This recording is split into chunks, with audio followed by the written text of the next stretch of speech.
વિદ્યાર્થી મિત્રો, આપ સૌનું હાર્દિક સ્વાગત. શબ્દ મિત્ર યુટ્યુબ ચેનલ પરથી આજે રૂઢિપ્રયોગો આપની સામે પ્રસ્તુત કરી રહ્યો છું. તો સૌથી પહેલાં જોઈએ કે રૂઢિપ્રયોગ શું છે. આપણે આપણી વાતચીતમાં આપણી હકીકત સચોટ અને અસરકારક બનાવવા માટે મિત્રો આપણે ક્યારેક જાણે અજાણે આપણે કોઈને કોઈ પ્રયત્ન કરતા હોઈએ છીએ. અને આવા સમયે આપણે કેટલાક ભાષાકીય વાના એનો આપણે ઉપયોગ કરતા હોઈએ છીએ. અને એમાં ભાષાકીય જે વાના જે છે એટલે રીત રિવાજો જે છે એના કુલ 2 પ્રકાર છે. એક છે રૂઢિપ્રયોગ છે અને બીજો છે કહેવત. તો રૂઢિપ્રયોગ શબ્દ શાના પરથી ઉતરી આવ્યો? રૂઢનો અર્થ શું બને? રૂઢ એટલે કે ઘણા કાળથી, કાળ એટલે કે સમય. રૂઢ એટલે ઘણા કાળથી પ્રચાર અથવા તો વપરાશમાં હોવાથી દ્રઢ થયેલો શબ્દ, એને રૂઢ કહેવામાં આવે. રૂઢ ઉપરથી રૂઢિ શબ્દ આવે અને રૂઢિનો અર્થ એવો થાય છે કે રૂઢ થયેલી રીતિ કે રિવાજ. એટલે આ રીતે એના પરથી શબ્દ બન્યો છે રૂઢિપ્રયોગ. એટલે આખો અર્થ આ રીતે બને.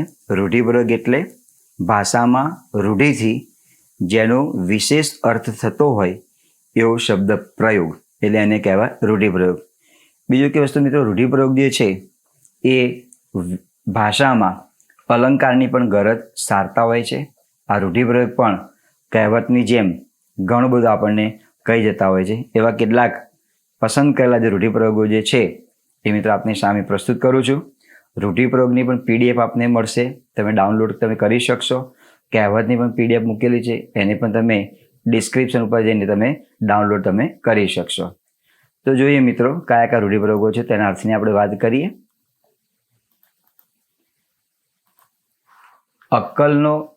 અક્કડ અકડીનો ખેલ. અક્કડ અકડીનો ખેલ એટલે એનો અર્થ બને છે કટોકટીનો સમય.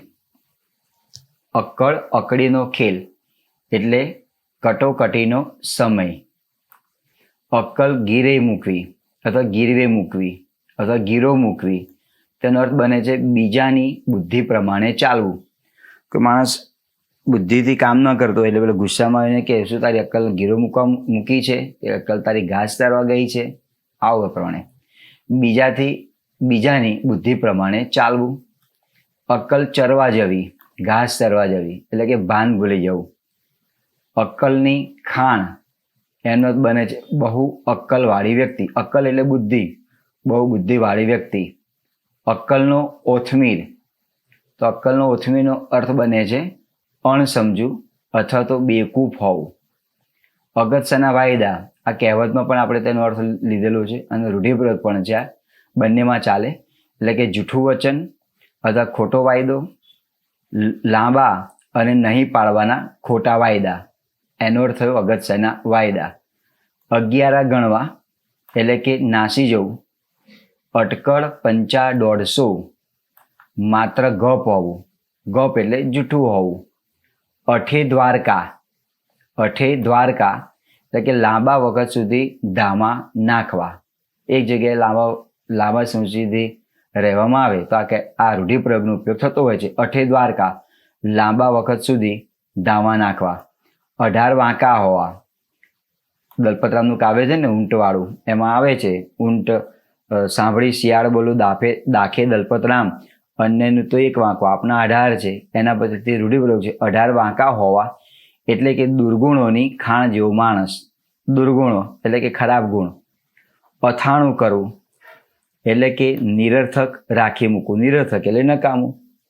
અવળા ગણેશ બેસવા એટલે કે શરૂઆતથી જ વિઘ્નો નડવા. અંગૂઠે કમાડ ઠેલવું એટલે ખબર ન પડે તેમ છુપી રીતે વર્તન કરવું. અંધાર પછેડી ઓળવી અથવા તો અંધારે પછેડી ઓળવી એટલે કે ગુપ્ત કે અજ્ઞાત રહેવું. અજ્ઞાત એટલે કોઈ પણ જાતની જાણકારી આપણને ન હોય એને અજ્ઞાત કહેવામાં આવે. ત્યાર પછીના જે રૂઢિપ્રયોગ જે છે એની આપણે વાત કરીએ. એ છે આકાશના તારા ઉતારવા એટલે કે અસંભવ કાર્ય માટેની ચેષ્ટા કરવી. આકાશના તારા ઉતારવા એટલે અસંભવનો અર્થ બને જે શક્ય નથી તે, જે સંભવ નથી તે, એના કાર્ય માટેની ચેષ્ટા કરવી. આકાશમાં ચંદરવો બાંધવો એટલે ખૂબ જ પરાક્રમ કરી અને વાહ વાહ ફેલાવવી.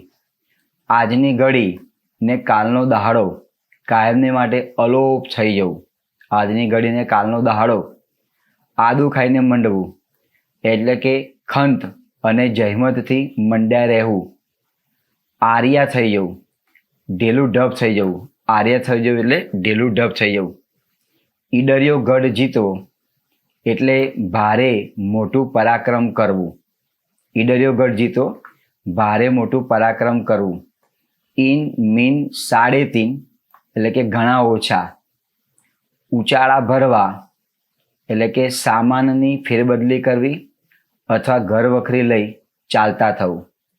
ઉગતાને પૂજવું એટલે કે ચડતીમાં આવનારના વખાણ કરવા.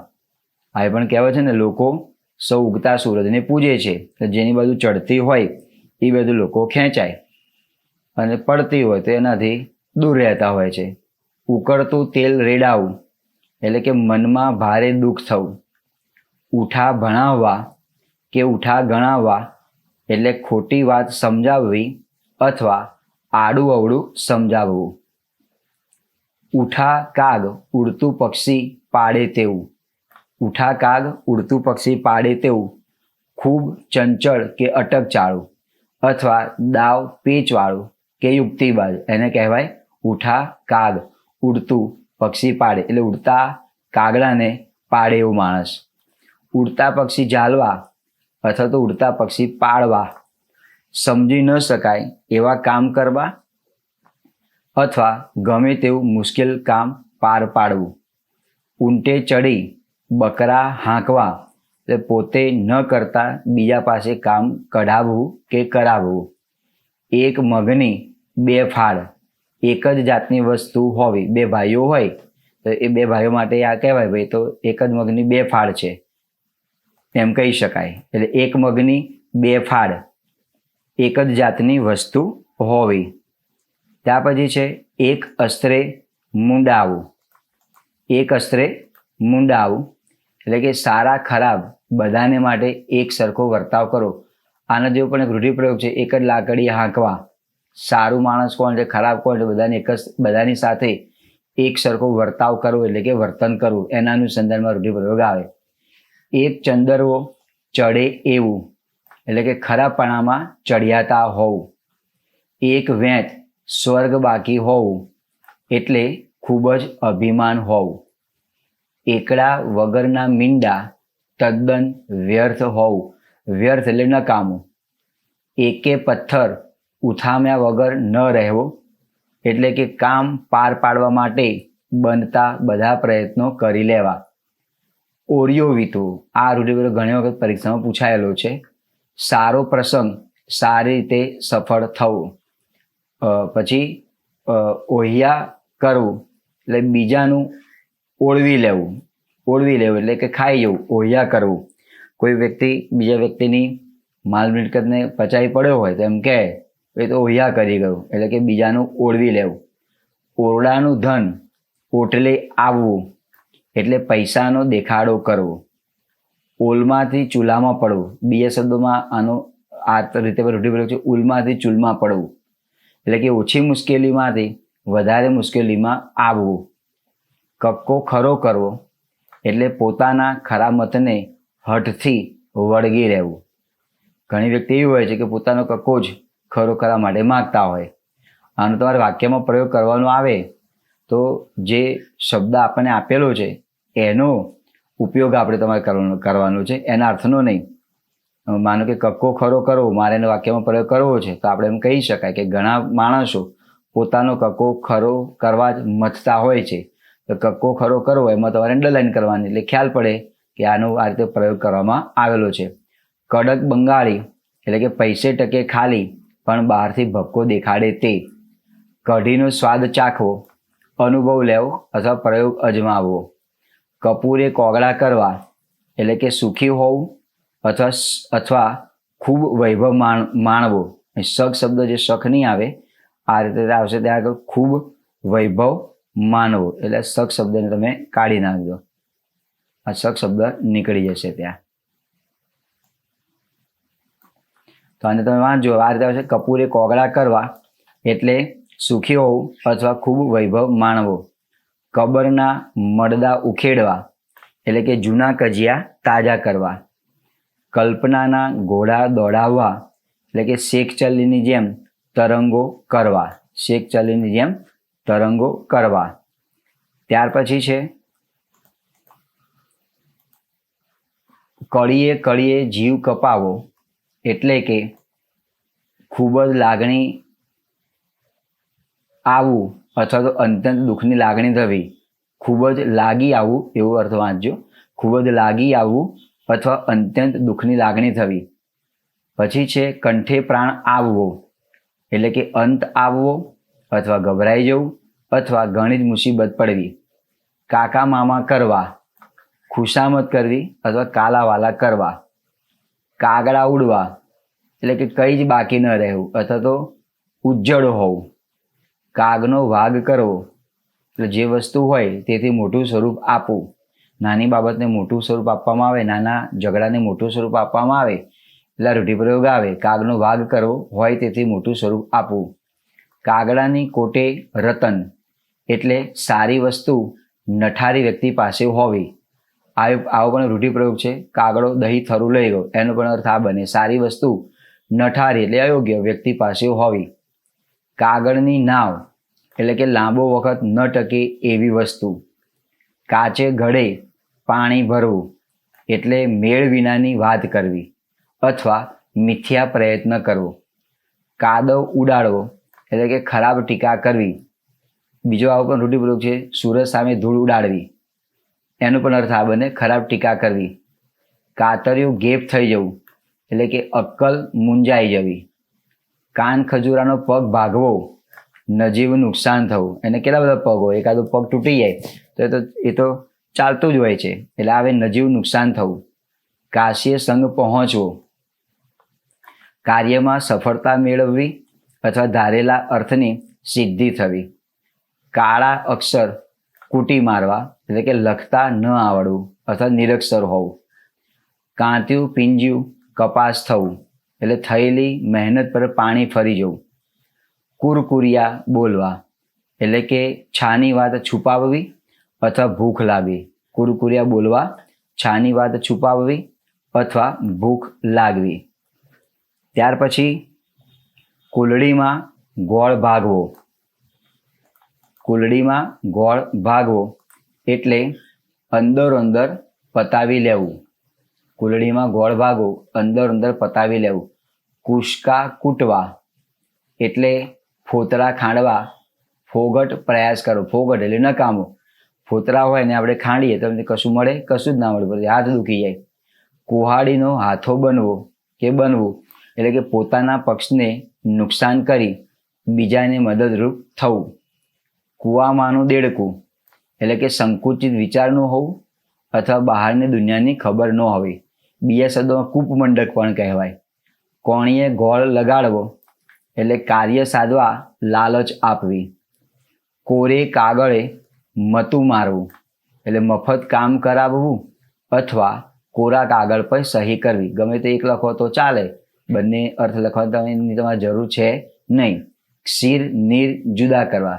ક્ષીર એટલે દૂધ થાય, નીર એટલે પાણી થાય. ક્ષીર નીર જુદા કરવા એટલે માણસના ગુણ દોષ શોધવા. ખડિયા પોટલા બાંધવા એટલે ઉઠાંતરી કરવી અથવા જતું કરવું. ખંખોળિયું ખાવું અથવા મારવું તો ઉતાવળથી નાહી લેવું. ખાંડ ખાવી, જૂઠું બોલવું અથવા તો ભૂલ ખાવી. તે નબળો છે એવું માનવામાં તમે ખાંડ ખાઓ છો એટલે ભૂલ ખાઓ છો. ખાડાની ધાર પર ચાલવું એટલે મહા મુશ્કેલ કામ કરવું અથવા અતિ વિકટ સાહસભર્યું કામ કરવું. પછી છે ખિલ્લી કરવી એટલે કે નખરા કરવા અથવા મશ્કરી કરવી. ખીલો થઈ જવું, આશ્ચર્ય પામવું અથવા જીવ વગરનું થઈ જવું. ખોપરીમાં પવન ભરાવો, છકી જવું અથવા તબિયત કરી થવી એટલે બગડી જવી એમ. પછી ગરજ ખર્ચીને ગાંડા બનવું એટલે કે પૈસા ખર્ચી મૂર્ખ બનવું. ગરજ એટલે પૈસા થાય, નાણું થાય. પૈસા ખર્ચી અને મૂર્ખ બનવું. ત્યાર પછી જોઈએ આપણે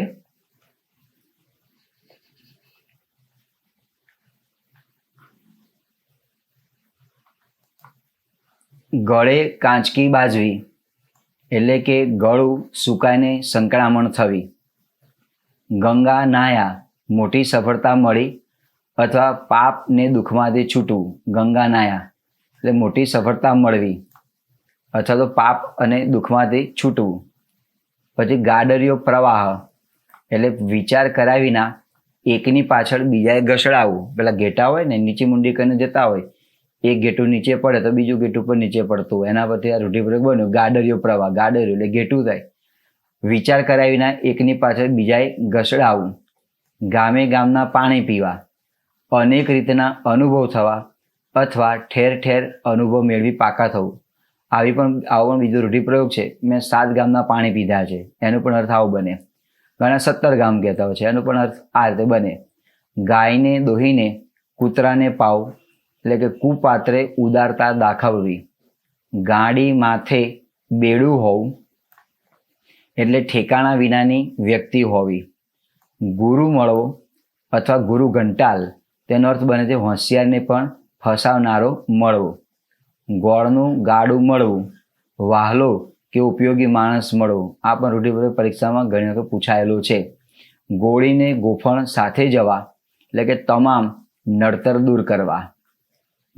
ઘડો ગાગર થવું, ગાગર 2 શબ્દોમાં લાડવો થવો, તો પણ આ બને ફેંસલો થવો અથવા કોઈ અનિશ્ચિત બાબતનો નિકાલ થવો અથવા અંતિમ પરિણામ આવી જવું. ઘડો ગાગર થવો અથવા ઘડો લાડવો થવો, બધાનો અર્થ આ પ્રમાણે બનશે. પછી ઘડો ફૂટવો, છુપી વાત જાહેર થઈ જવી. ગાણીએ ગાલીને પીલવું, એટલે કે સખતમાં સખત ક્રૂર શિક્ષા કરવી અથવા અતિશય દુઃખ દેવું. ઘીને ગળે ઘી થવું, કે સારા વાના થવા અથવા તો સારું થવું. પછી ઘા ઉપર મીઠું ભભરાવવું, દુઃખીને વધારે દુઃખી કરવું. ગેસના હાડલા ફોડવા, એટલે નિર્ધનને હાલાકીમાં મૂકવું. આ પ્રમાણે રૂઢિપ્રયોગના ભિન્ન ભિન્ન અર્થ અહીંયા થતા હોય છે. ત્યાર પછીના આપણે લઈએ ચકલા ચૂથવા, એટલે હલકો ધંધો કરવો. ઘણી વખતે કોઈ ધંધો કર્યો હોય, પૂરેપૂરી આમદની ન મળતી હોય, આવક ન મળતી હોય, તો ઘણા કહે શું આ ચકલા ચૂથે છે, એના કરતાં બીજો ધંધો કરો. તો આ રૂઢિપ્રયોગ એનો અર્થ આ થાય, ચકલા ચૂથવા, હલકો ધંધો કરવો. ચડે ઘોડે આવવું, એટલે કે ઘણી ઉતાવળ કરવી. 4 દાડાનું ચાંદરડું, થોડો સમય ચાલે એવું સુખ. હિન્દીમાં પણ 4 દિન કી ચાંદની એમ. ચાદરમાં પાંસેરી ગાલી મારવું, એટલે કે ગુપ્ત માર મારવો અથવા અંદર ખાનેથી નુકસાન કરવું. ચાલતી વહેલમાં બેસવું, એટલે કે ચાલુ વિચારમાં જવું. આવો પણ રૂઢિપ્રયોગ છે, ચાલતી ગાડીમાં બેસી જવું. ચીનના શાહુકાર હોવું, કે લુચ્ચા કે કપટી થવું. ચીન કપટી દેશ છે, એના પરથી રૂઢિપ્રયોગ બન્યો. ચીવડાના ચોર, એટલે કે હલકી ચોરી કરવી. ચૂલાનું સપણ હોવું, એટલે કે સ્ત્રીના પિયરિયા તરફનો સંબંધ હોવું. ચેલો મૂંડવો, એટલે કે પોતાના ગુણ દોષ બીજાને આપવા અથવા છેતરવું. ચૈતર મહિને ચાંચ પાકી, આ પણ રૂઢિપ્રયોગ પૂછાયેલો છે. ચૈતર મહિને ચાંચ પાકવી, એટલે કે મોસમ વખતે માદા પડવું. ખરેખર જ્યારે આવકનો અથવા કમાવાનો સમય હોય એ જ વખતે બીમાર પડવું. આખો વર્ષ તમે મહેનત કરી છે, પરીક્ષા છે, ત્યારે કોઈ વિદ્યાર્થી બીમાર પડે તો આ કહેવાય ચૈતર મહિને ચાંચ પાકવી, એટલે મોસમ વખતે માદા પડવું. ચોખા મગ ભળી જવા, એટલે કે કામ પૂરું થઈ રહેવું અથવા કામ કરી લેવું. ચોખા ભેગી ઈયળ બફાવી, સારા ભેગું કંઈ ખરાબ થઈ જવું. આવો પણ રૂઢિપ્રયોગ છે કે પાપડી ભેગી ઈયળ બફાય, એ પણ લોકો બોલે છે, એ પણ રૂઢિપ્રયોગ છે. ચોથો પાયો ન હોવું, એટલે કે ઢંગ ગધડા વગરનું હોવું. ચોરીનું ચંડાળે જવું, એટલે કે ખરાબ રસ્તે મેળવેલ માલ ખરાબ રસ્તે જવું. 6-5 ગણી જવા, એટલે કે પોબારા ગણી જવા અથવા પલાયન થઈ જવું. 6-5 ગણી જવા એનો અર્થ બને છે પોબારા ગણી જવું અથવા પોબારા ગણી જવા. તો વિદ્યાર્થી મિત્રો, આ રીતે આપણે બધા રૂઢિપ્રયોગોના અર્થ મેં તમારી સામે પ્રસ્તુત કર્યા. પરીક્ષામાં તમારે વાક્યનો પ્રયોગ પણ કરવાનો તમારે આવશે. તો એ રીતે તમે વાક્યનો પ્રયોગ કરી અને ખૂબ સારી રીતે લખી શકશો એવો નમ્ર પ્રયાસ છે.